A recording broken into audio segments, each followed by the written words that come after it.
All right, ladies and gentlemen, welcome to another episode of the Irrational Confidence Podcast.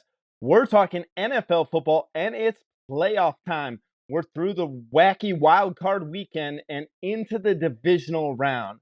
But speaking of wacky, I'm joined by my co-host, the man who discovered the difference between a piano and a fish. You can't tune a fish. My co-host, Fresh. Fresh, how you doing? Hap's doing great. I mean, it's amazing. We only have what 7 meaningful football games left in the season for college or pro. We're coming down to the wire here, buddy.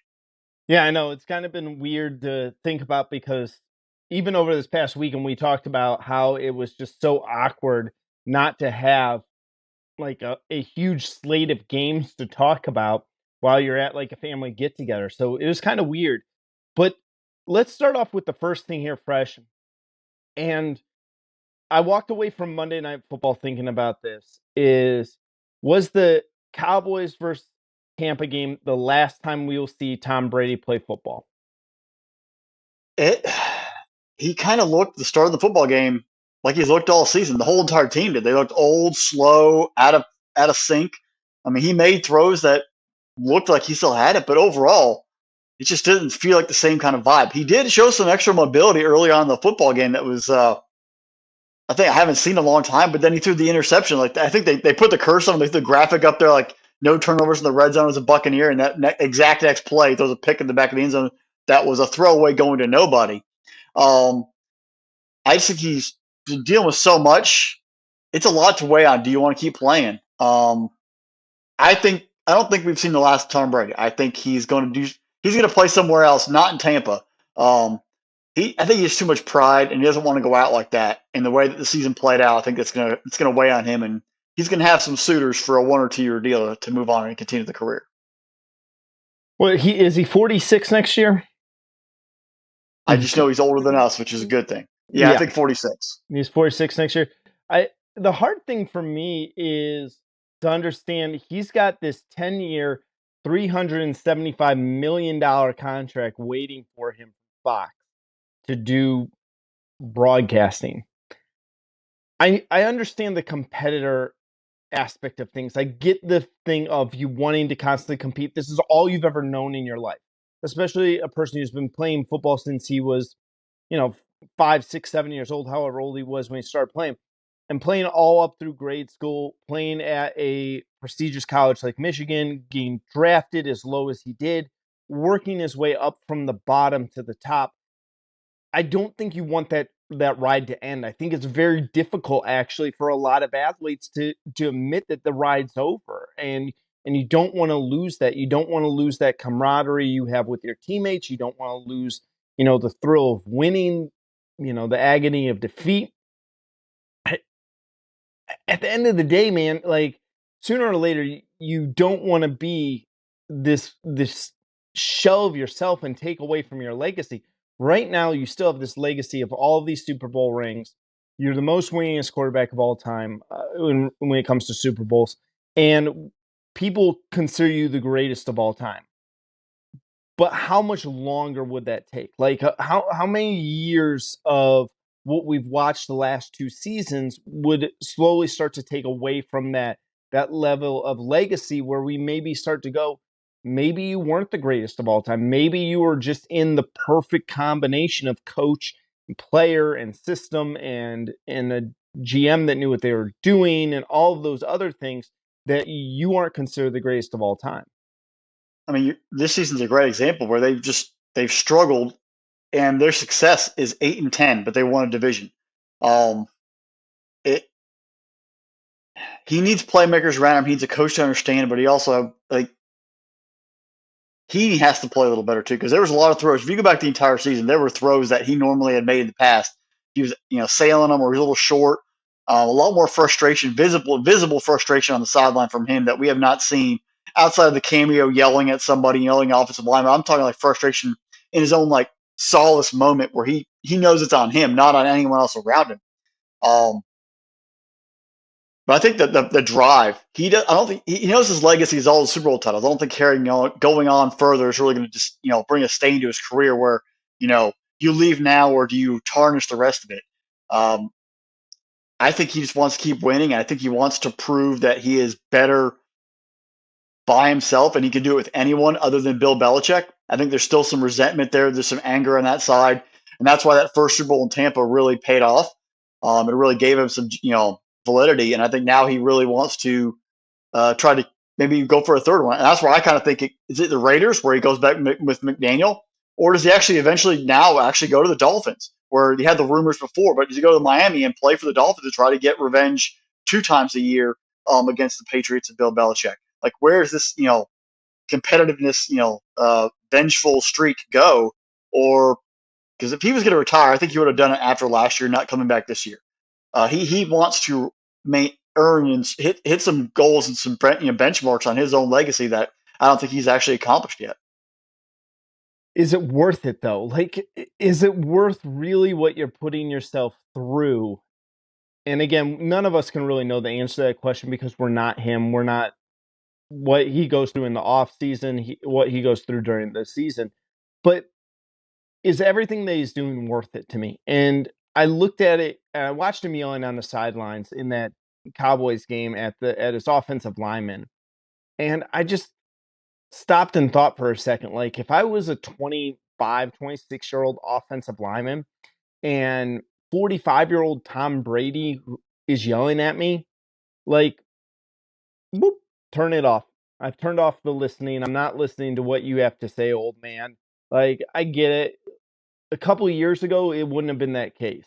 This year would have been that case to me. And I would have been like, nah, man, like, we're cool. Like, you're 20 years older than me. You've had your time in the sun. I get it what you're trying to communicate with me, but this ain't the way to do it with me here. And, it's one thing if we're in the middle of a Super Bowl run, but just like you said, we're 8-10, and I got the quarterback yelling at me.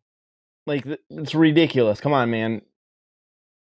And I think the media deal is interesting because right now he already has his podcast that's out there every single week, with SiriusXM. So he's kind of doing some sort of media, obligations, but having to go call a game, do you think that he'll really truly be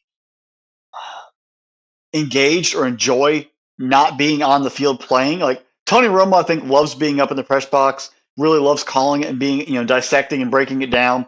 You see Peyton and Eli doing the Peyton's Place thing and in the Monday Night Football, semi broadcast where they enjoy their connection to the game and they enjoy the way they break it down. I don't know if Tom would have had that. Tom just feels like he has to play the game. If he's not competing physically on the field, it's a it's just like it's there, and it's not a profession. It's not a drive that he would connect to like other guys might down the road. He's not a character. That's my biggest takeaway from him Great word.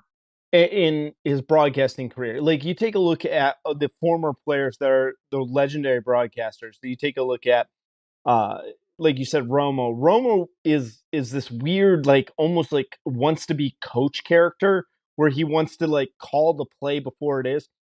Peyton and Eli are just an exaggeration of themselves, just the volume's increased on them.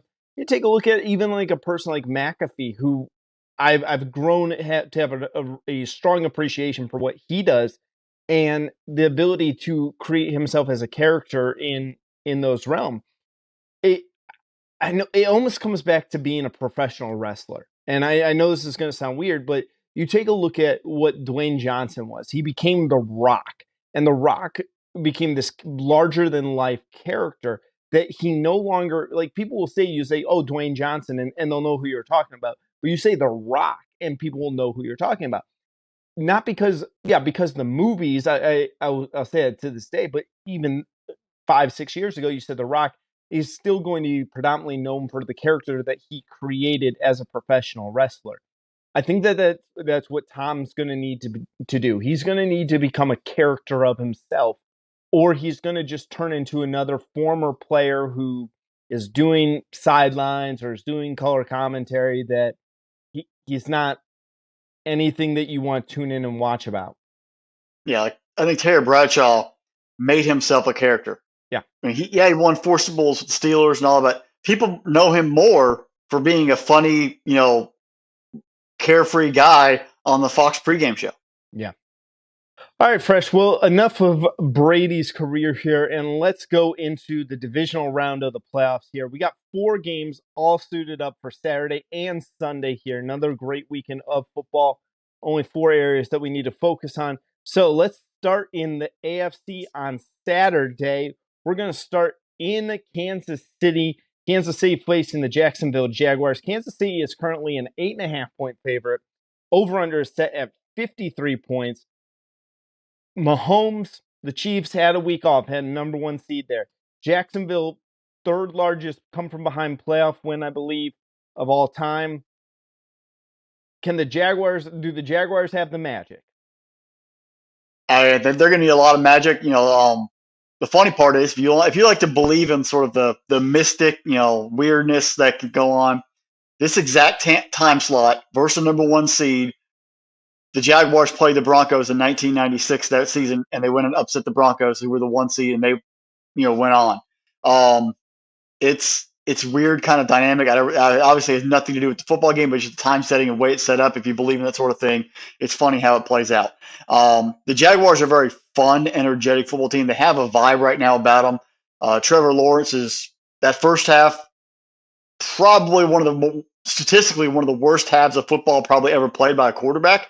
One of the interceptions is not his fault, but that second half, that team had confidence and they just started moving the ball. And he, shrugged off the first half.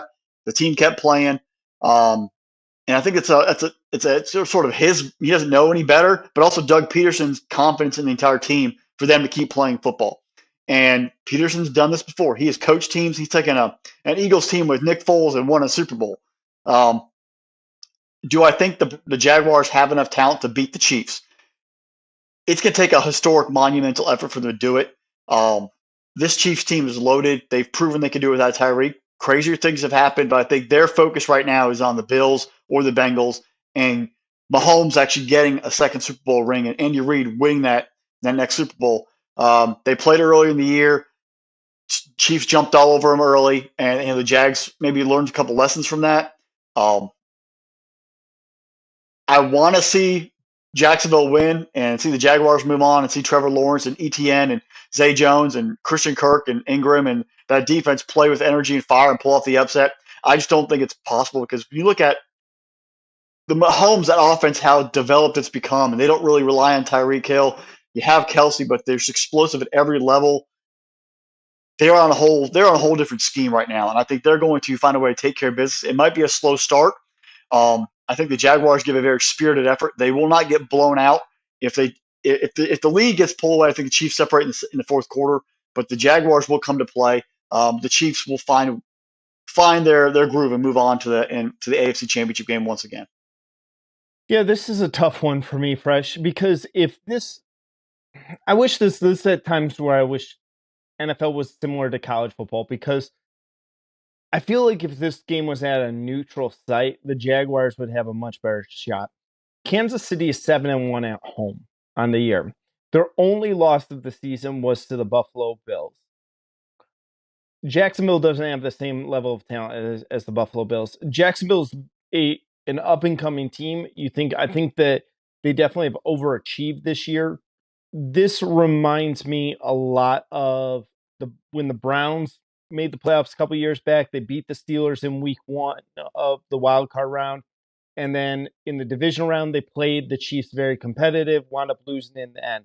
Same thing with this. I think the Jaguars are going to play the Chiefs really competitive in this game and wind up losing in them, because I think Mahomes is going to be too much. I think Kelsey is going to be too much. I mean, look at what Travis Kelsey has done again this year. 110 receptions, 1,300 yards, 12 touchdowns on the year. But I'll give you a name who I'm really watching in this game. And again, people are going to be like, oh, well, he's performed the last couple of weeks.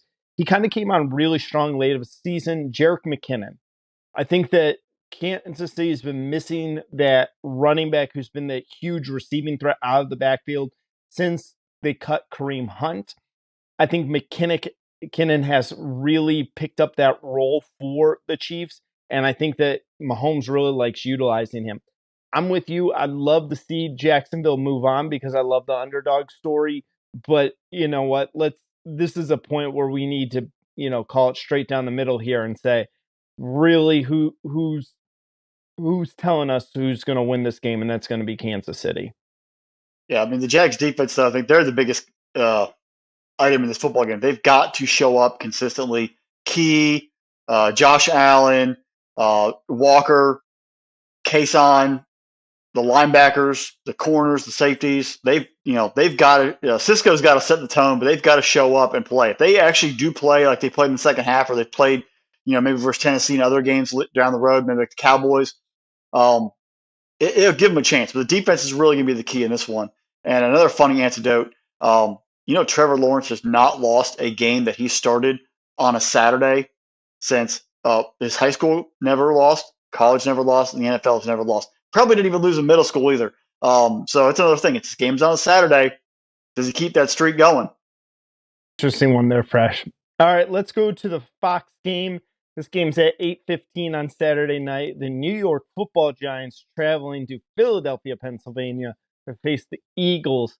Philadelphia is a 7.5-point favorite. Over-under set at 48 points there.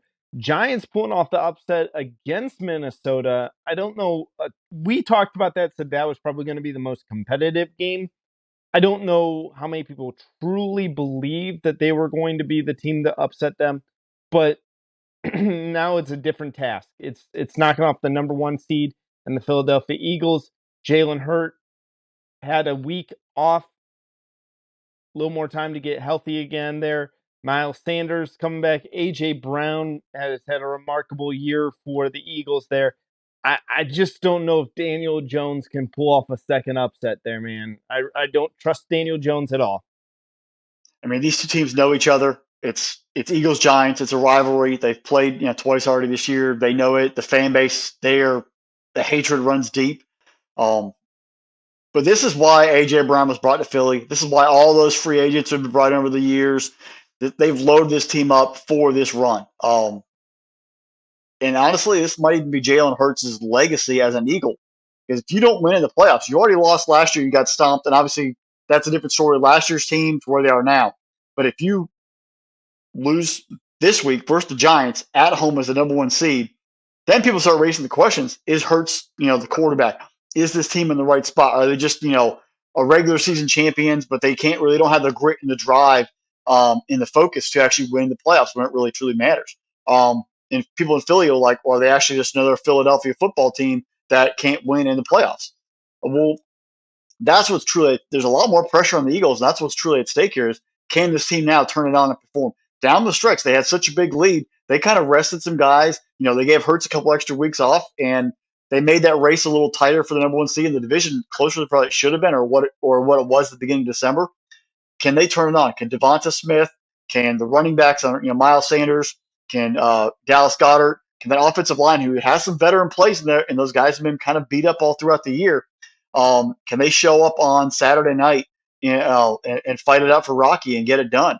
And then you look at the defense; they loaded up on veterans across the board. They have been a top 10 defense all year long, absolutely fantastic. But now's what matters: Daniel Jones, Saquon Barkley, shutting down Richie James, whatever the receivers where they were out there. They're going to get a physical football team from the Giants, who are embodiment of Brian Daboll. They're not shying away from anyone. They're going to show up and they're going to fight.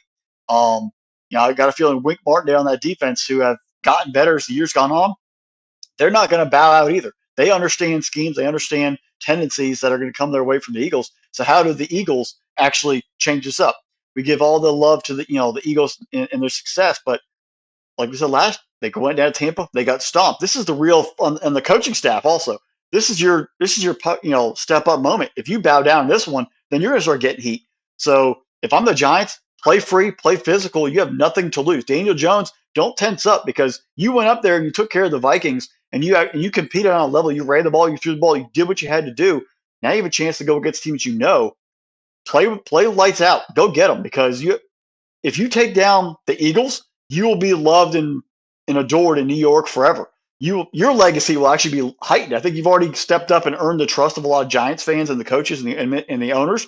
But if you go into Philly and you win, Daniel Jones, you're going to move on an escalator that's going to take you to high places there in the Giants organization, the Giants franchise, and the fan base. Even if you don't even go to the Super Bowl, but you beat the Eagles and ruin their season, that's even better. when it comes down to it, I just think the Eagles have just enough. I think this is a different football team. They're going to win an ugly slugfest. It's not going to be a blowout fashion. This is going to be a full four-quarter football game. The Eagles somehow find a way in the fourth quarter to win and move on and host the NFC Championship game. Yeah, the question's going to come down to which one of these quarterbacks is going to get paid at the end of the season going into next year. Daniel Jones already on the books for $22 million next year. He was a first-round pick. Jalen Hurts in the last year of his deal because he doesn't got that 50-year option as a second-round pick there. Fresh, I'm with you, man. I think the Eagles are just going to fly all over the Giants. I think that Giants performed admirably in the wild card weekend. I just don't see I don't see them pulling it off. I don't trust Daniel Jones enough. I know Giants fan might trust him. I don't. Apps does not trust Daniel Jones. Although, you know what, though? Out of everything, good job out of you, Saquon. You know, you've had a great rookie year, and then you fought injuries the last couple of years, and has really, been healthy this year and kind of performed to what we thought he was capable of. So, kudos to Saquon, but we're going to Eagles are going to the NFC Championship game out of this one.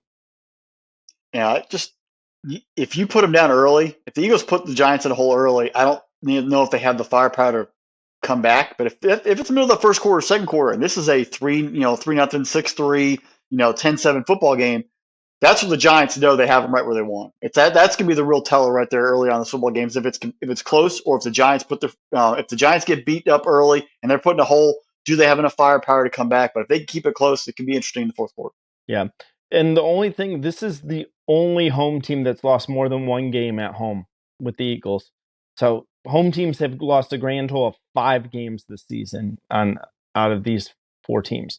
All right, Fresh, let's go to the game I'm looking forward to the most, and that is the Cincinnati Bengals facing the Buffalo Bills.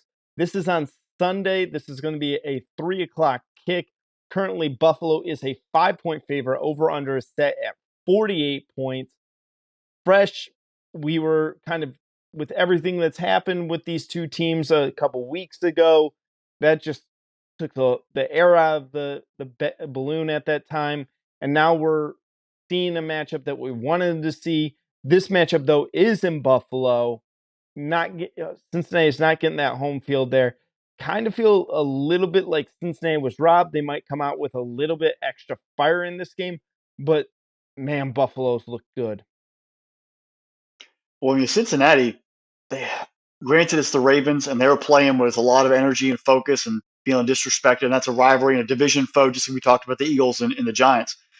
And that offense did not feel like they were really just flowing.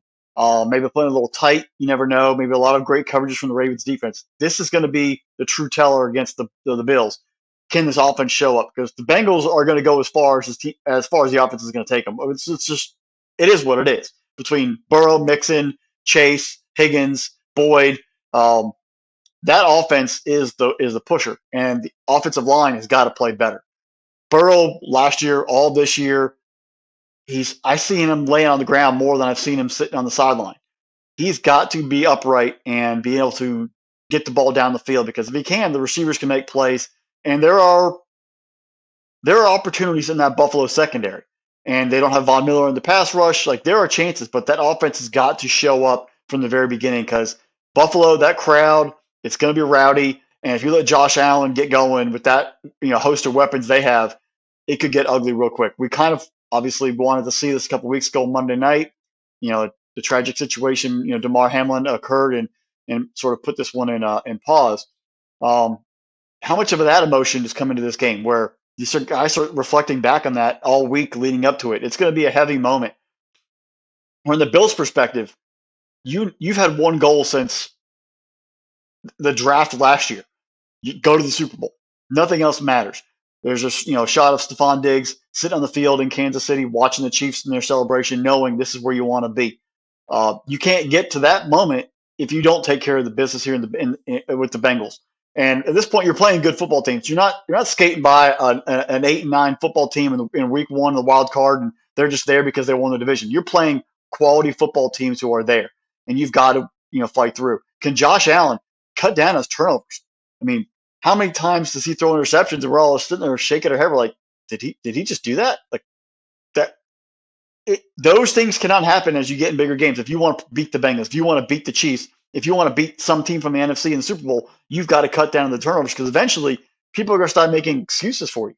Like, oh, it's just Josh Allen, he's just being a gunslinger. Well, a gunslinger with no trophy is just a gunslinger who can't complete passes. You've got to start being more sound, control the football, keep it, because if you get yourself in a hole, are you able to really make that comeback? You guys blew a big lead versus the Vikings. You should have won that football game. You had some deficiencies down the way. I'm not saying Josh Allen's a terrible quarterback, but when you have a great quarterback like this, you've got to start finding the little items that separate you from an elite Super Bowl caliber winning quarterback from just a very good quarterback in the regular season.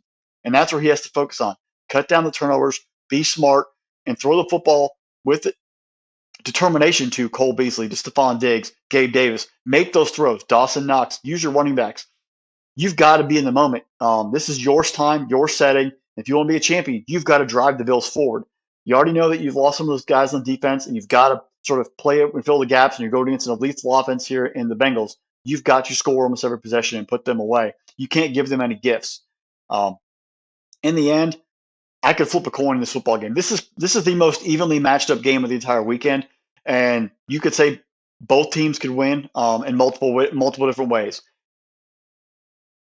I'm going to say the Bills win 34-31 on a last-second field goal. But I could see the Bengals winning this football game too. But I'm going to go with the Bills in the end. So, Fresh, when I was thinking about this, and I spent a lot of time thinking about this game, and as you're talking about Josh Allen, like the first thing for the Bills, they got to cut down the turnovers. Josh Allen fumbled the ball 3 times. I know he didn't lose them all, and then threw 2 interceptions as well. You can't do that. There's no reason Miami should have been in that ball game.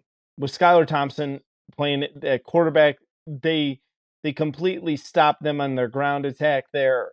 You completely limited them, and it was all of the Bills' unforced turnover or unforced errors and all the turnovers that really kept Miami hanging around in that game. As you're looking at Josh Allen, and I'm going to give you a name here who he really reminds me of, and I thought about this and I said, that's what we do with quarterbacks. We see you with how the quarterback's playing. He said, who he reminds me of? He reminds me of blank, or he reminds me of blank. And the person he reminds me of the most is actually Brett Favre. And you're sitting there saying gunslinger your quarterback. What was the MO for Favre for years upon years? He would just chuck it. He would chuck it as the gunslinger quarterback. Up until finally the Packers win a Super Bowl against the Patriots there. I think that Josh Allen's career arc is going to be very similar to Brett Favre. I think Allen might win more Super Bowls than Favre does. I think the talent is there. I think, and again, I know that they're 2 different quarterbacks. They're 2 different sizes. But again, go back and people forget early Favre and what he was doing. He would escape the pocket and take off for himself. He would force the ball into windows they probably shouldn't have. He had elite level receivers, Antonio Freeman, Robert Brooks, Sharp. All of those guys were elite level receivers like Allen's got with Diggs. So I don't know if I'd compare Dawson Knox is the same, but it's kind of like a very equal comparison there in my eyes there. I really think that the Bills will have something for Cincinnati. I think Cincinnati is going to take a step back this year and take a leap forward next year. With Cincinnati making that Super Bowl run there, I still feel like Cincinnati, you have to invest in your offensive line. And this is when the non-investment in the offensive line comes into play. And I'm worried that eventually you're going to shorten Joe Burrow's career. He's done well so far, but he's still taking way too many sacks for me. He's still turning the ball over way too much for me in that regard. Give me the Bills just because they're at home. I'm with you. It's a coin flip game. If you tell me a week from now we're talking about Cincinnati versus Kansas City in the AFC title game, I'm not going to be shocked, and it'll be a fun one. But I'm taking the Buffalo Bills in this because, like I said with Bills Mafia, get the tables. Get the tables. It's bad where you're the Bengals and you're begging Andrew Whitworth to come out of retirement and play. Granted, one of the greatest dudes in the NFL, greatest dudes in the world. Guy probably could still play technique wise, but he's like, I have chicken legs. I've lost like 80 pounds. I have no muscle. I can't play. But that shows your dire situation for offensive line when you're begging a guy to come back and play for the Bengals. He did play for the Bengals for a long time in his career, but begging him to come back to help you move forward in your run. That shows the cupboard's a little bare there in protecting Joe. Yeah. It's like looking at Joe Thomas these days and what he Oh, looks it's like. amazing. All right, Fresh, let's go to the last game of the weekend. I know a lot of people are excited for this one. This one should be a really good one as well. They saved the better games for Sunday, and this one's at night, 6:30 on Fox. The Cowboys of Dallas traveling to the San Francisco 49ers. 49ers are a 4-point favorite in this game. Over under is set at 46.5. We're going right back to the mid-90s here, Fresh. This is one heck of a matchup there. Won't have P.O. sitting there standing on the Dallas Star in the middle of the field. But I don't know, man. For some reason or another, I get the feeling Cowboys are going to win this game. I mean, Cowboys Niners. It's one of the best rivalries in the NFL. No matter what, you got the catch. You have the mid '90s. The guys playing their playoff games all the time. With Dion playing for both of them, Charles Haley playing for both. Like these are being barn burners. This comes down to the quarterbacks because both teams have great defenses. Is it Brock Purdy? Does the moment become too big for him? Does the offense help him out, put him in situations to succeed, or does he have it put on his shoulders to win the football game? And what does Dak do? Um, you know, Look, it was the Buccaneers, and Dak played fantastic against a very good Buccaneer defense. I'll give you that. But I don't. Do I trust him deeper in the playoffs? Um, I'm not exactly sure. Weapons wise, I think McCaffrey and Debo and George Kittle and Ayuk are pretty lethal compared to CeeDee Lamb, Gallup, Zeke, and Tony Pollard and Schultz.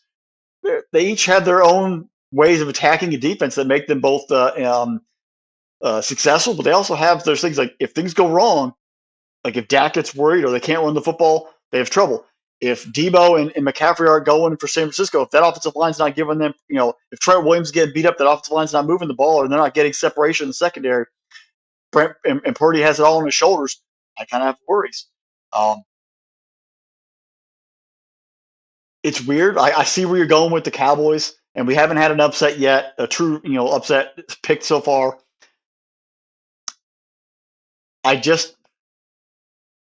You know what?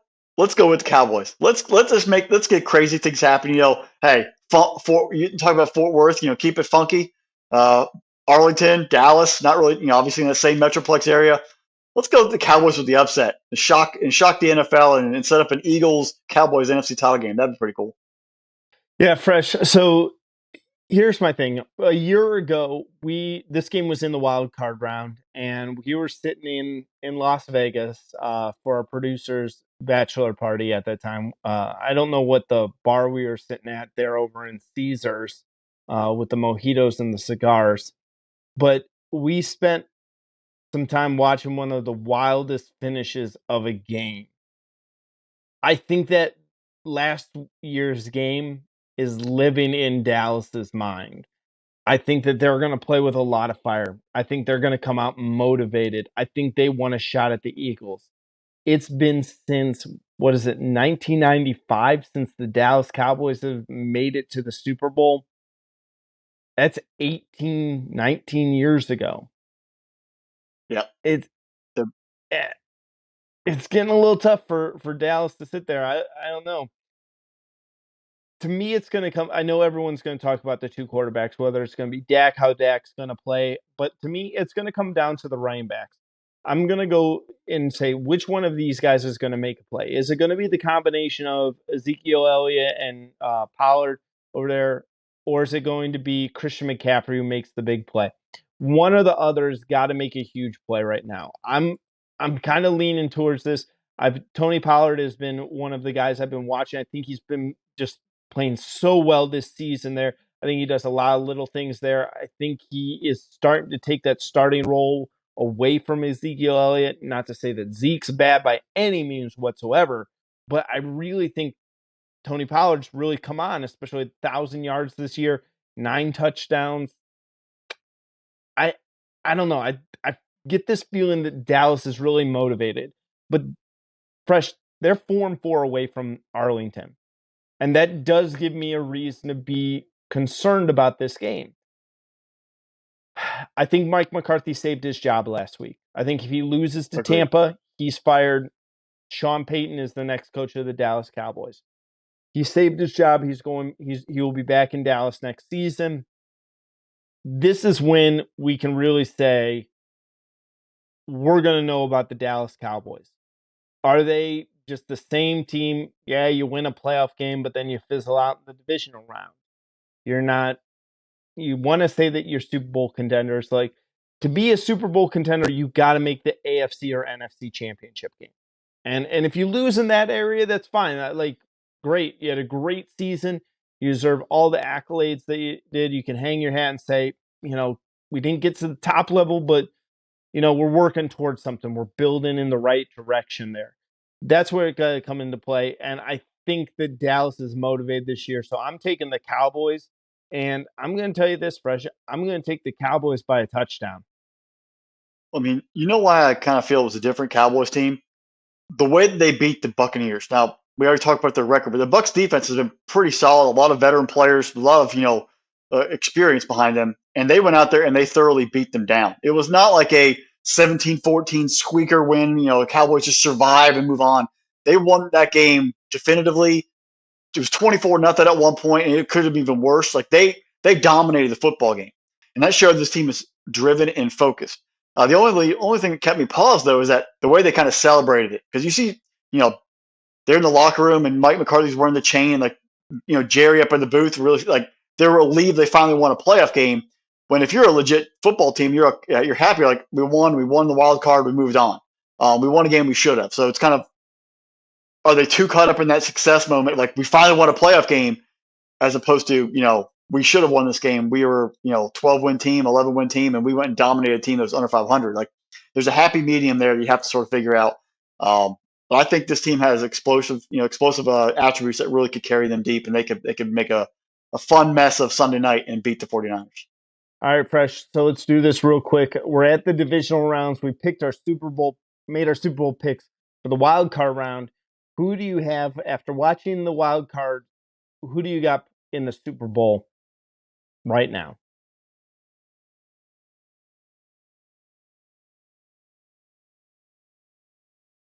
Give me the Eagles and the Bills. All right, I'm going to say, you know what? We've had a 90s theme on all of this. So give me the Dallas Cowboys versus the Buffalo Bills in the Super Bowl. But I'm still riding high with my Buffalo Bills. Buffalo Bills, you know what? I abide by the Treaty of Lake Erie. If you guys don't know what the Treaty of Lake Erie is, it's an agreement that Bills fans, Browns fans, and Lions fans have with each other, that we root for each other as long as we're not playing for each other. So I'm rooting hard for the Buffalo Bills, but I got Bills and Cowboys in the year Super Bowl. If it's Bills and Cowboys, can we have Jim Kelly and Troy Aikman as honorary captains? Can we also have all the throwback commercials from those Super Bowls? We're talking like Bud Bowl 1, Bud Bowl 2. We need all the old stuff being brought back for a 90s rerun. And I won a hologram version of Michael Jackson doing the Super Bowl performance. And yes. I don't think what was Whitney Houston's national anthem? That was Bill. That was 91, but that was Bills and Giants, right? Giants. Yeah. Okay. So unfortunately, I like it though. We can still do that. All right, folks, you've been listening to another episode of the Irrational Confidence Podcast. We're part of Spinnable Sports, so make sure you go to spinnablesports.com. Yep, that is spinnablesports.com. Check out the stuff that's going on over there. Special thank you to our producer, Drew. Without him, none of this is possible. So want to give a shout out to him. Like, subscribe wherever you get your podcast from, whether it's Apple, Spotify, Good Pods, Anything Pods, Amazon Pods. You guys know, I don't know them all. But wherever you get your podcast from, like, subscribe, leave us that 5-star review because Fresh and I, we're those 5-star prospects. If you're watching us on the YouTube, bless you all, and we appreciate it. But you know what? Subscribe to that Spinnable Sports channel. Hit that notification bell. Get notified every single time that we drop a new episode for you. Guys, we talk college football mainly all year long. And what do? We switch into NFL. We're not slowing down. We're going to still bring you episodes every single week. So hit that notification bell. Get notified every single time we drop a new episode. We got some stuff coming for you. We're excited. We're getting through the NFL playoffs, and we're going to move to college basketball after the NFL is over. Exciting times. We're coming out with the second annual Hostile Takeover contest that we're going to do with our Twitter followers. So if you do not follow us on Twitter, make sure you follow us on Twitter. Interact with us. We love interacting with you guys. Love having the different conversations with you all out there. So make sure you follow us along there. And that's all I got for today, Fresh. Divisional round of the NFL playoffs is usually the best, craziest weekend. You got 8 great teams playing four fantastic football games. Let the fireworks start. Yeah, we'll see what happens here, and we'll be back with another episode next week. Yep. Bye, y'all.